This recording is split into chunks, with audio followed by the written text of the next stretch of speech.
Restorative practices are a set of principles and values. It's a way of being.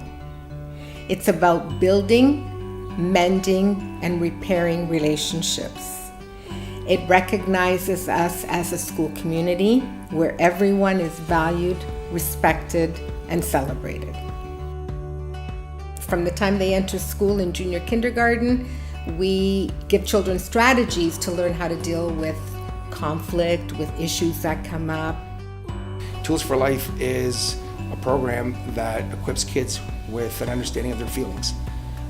It allows them to identify with their feelings and then what would be an appropriate response to that feeling. Walk away. There's a bin where they can choose an activity. There's a stationary bike where they can ride until they feel calm and ready to join the rest of the class. On Monday mornings, we tend to do our brag and drag circles, and that's an opportunity for the class to share something that they would like to brag about and something that's dragging them down. I have a brag. On the weekend, I get to see my grandparents. It gives the teacher an opportunity to highlight some of those kids who may need a check-in throughout the day.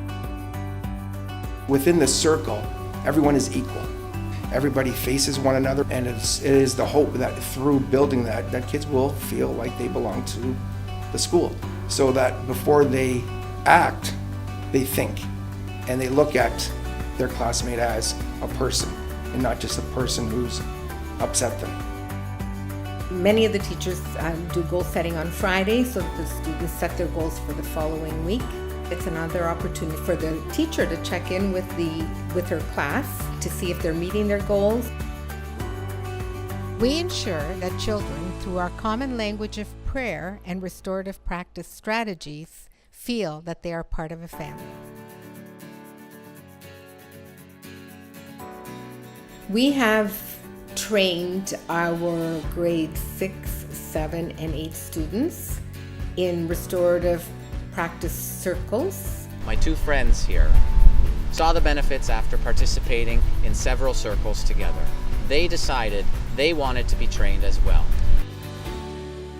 We help solve them rather than going to a teacher, just because sometimes the kids feel like they're getting in trouble, or they don't feel as comfortable as a student. Helping the younger kids solve their problems instead of being mad at their friends for, weeks. They just come to us, solve it right there.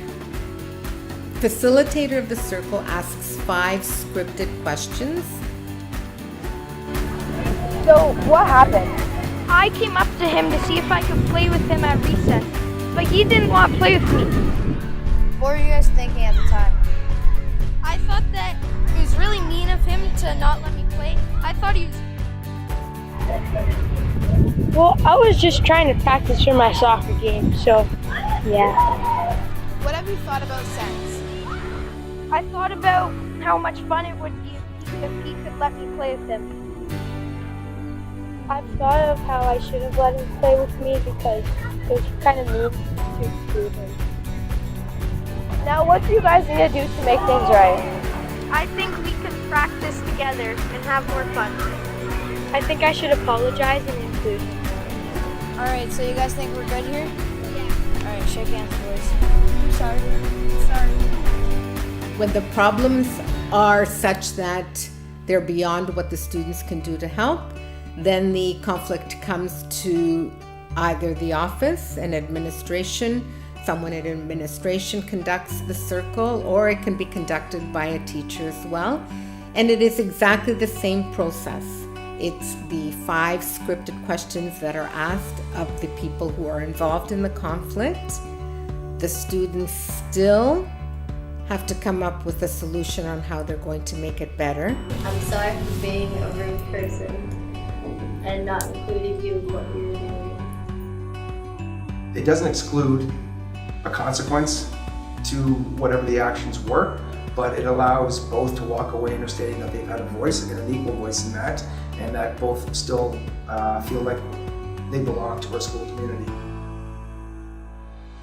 We always bring our faith into restorative practices when we talk about, Christ forgiving, and we use examples of that. so that they have a clear understanding of what we want to achieve. And it's doesn't need to be scripted. It's natural, right? It goes, our faith in restorative practice is working hand in hand.